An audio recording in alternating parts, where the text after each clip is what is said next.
Babysitters, stories from my life growing up.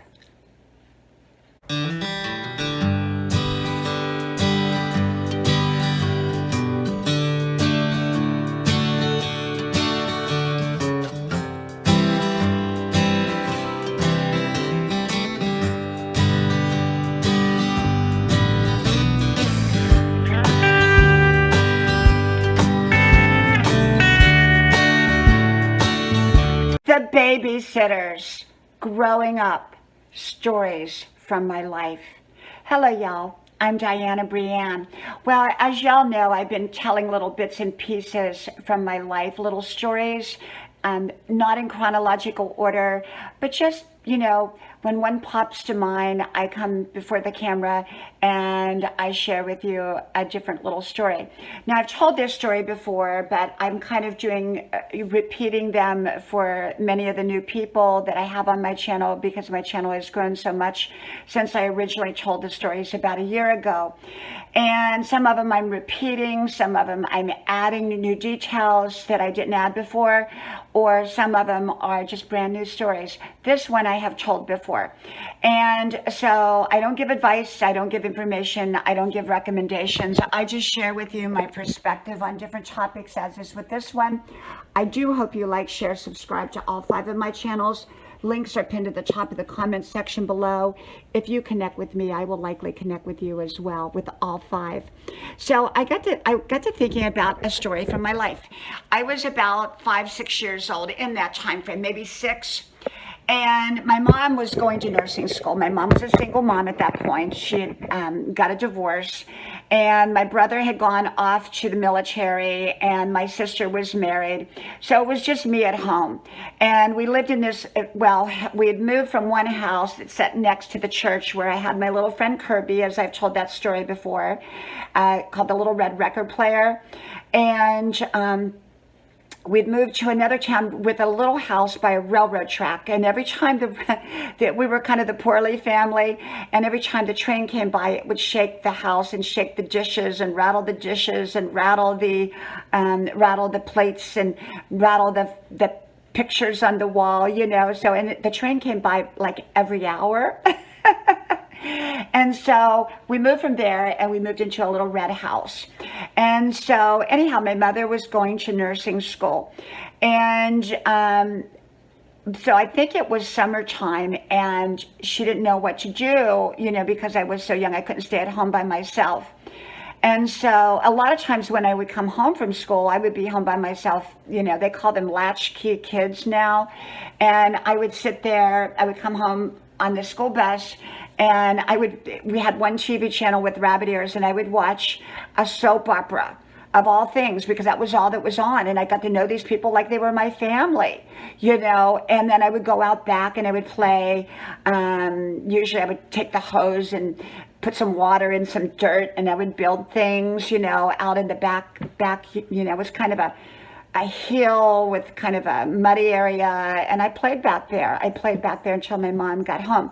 There was a woman next door named Louise, and Louise would, she would kind of keep an eye on me. She was an older woman. She was wonderful, and she'd keep an eye on me, and she used to take me to church with her on Sundays and things like that. But anyhow, my mom was looking for a babysitter. And so a relative-in-law type of thing, an ex-relative-in-law, made a suggestion to my mother. And so my mother found this older couple that was recommended to her. And their names were Irene and Charles. And they were absolutely amazing and wonderful in my life. They were an older couple, well into their 60s. And they were retired. And Irene wore those great big old lady clumpy shoes with like a slight heel to them. And she always wore a dress. I never ever saw her in slacks, ever. And my mom would drop me off there, and Irene would make me a poached egg. And she would always have the radio, the old radio, playing in the kitchen on low. And I remember the song from Petula Clark's channel, Downtown. Remember that one from the early 60s? And so Irene and I would dance around the kitchen together. It was so much fun. I was 6 years old and she was well into her 60s. What I didn't realize about Irene at the time is that she was becoming increasingly senile. And we call it dementia now. So that was what was setting in at that time. We didn't have a word like Alzheimer's or dementia, and we really didn't understand it. It was just you got old, and sometimes you got really, really forgetful. And so Irene and Charles would take me around in their old green Rambler station wagon with their little dog Pee-wee, a little dog that barked all the time. And they sold like a soap product, and they would take it from house to people and deliver it. And they pretended that I was their child. I think they kind of told everybody. They felt like I was their child. And they didn't have a child. They had an adult daughter that lived in another state. So I think that they were missing having a child, and I was kind of filling that gap in for them. Charles smoked big old stogies and chewed tobacco. And to this day, I like the smell and aroma of a good cigar. And I don't smoke a cigar, of course, but I like the smell and aroma of it. And so we would sit there together and watch Hee Haw on a Saturday night. And then they would let me stay up and eat all the candy I wanted, which was fun for a child. And they would watch the Honeymooner reruns on at 11 o'clock at night. And I would always sit in this one chair between her and him. He sat on the couch and she sat in this really hard kitchen chair. She liked this hard kitchen chair.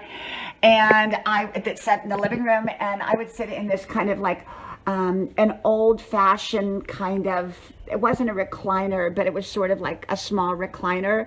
And we would watch the Honeymooners, and I would fall asleep, and then they would send me off upstairs to go to bed. And they were just a wonderful, wonderful old couple. Then Charles got sick. Irene's dementia began to increase, and Charles got sick. He got some kind of neurodegenerative disease, and it over time took its toll on him. He eventually passed away, and Irene had to go to an institution because she was so far gone in her ability to function function in any real capacity. The dementia had taken over.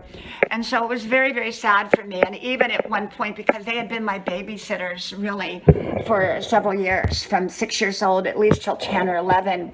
And at about 11 years old, and I wouldn't go over, by that time I wasn't over there that much, but I would still go over and stay with them, maybe on a Saturday night or whatever. And it came to a point that I kind of became the babysitter. Like at 11, 12 years old, I was kind of watching over her. Charles would send her over to, he was in the hospital at one point.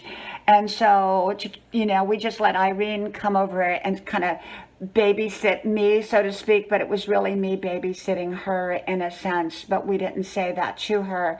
And it was very sad at the end for both of them. And they were truly like amazing.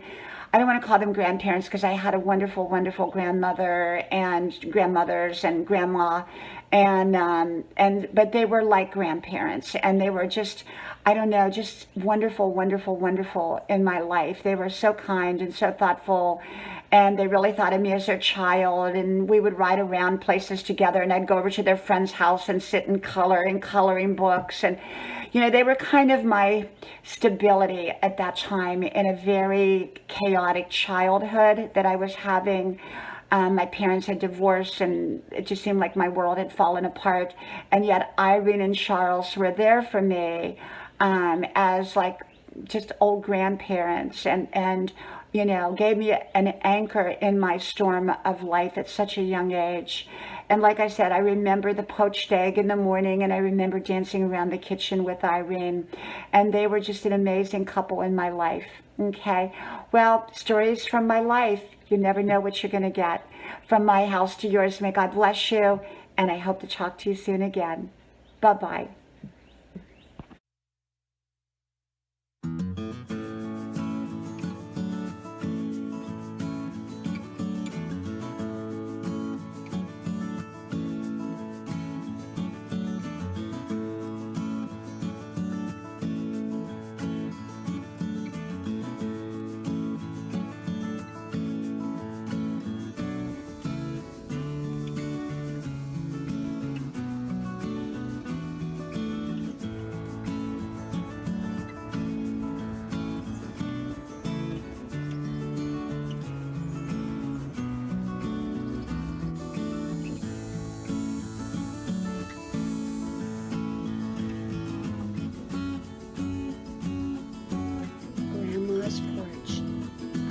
to relax.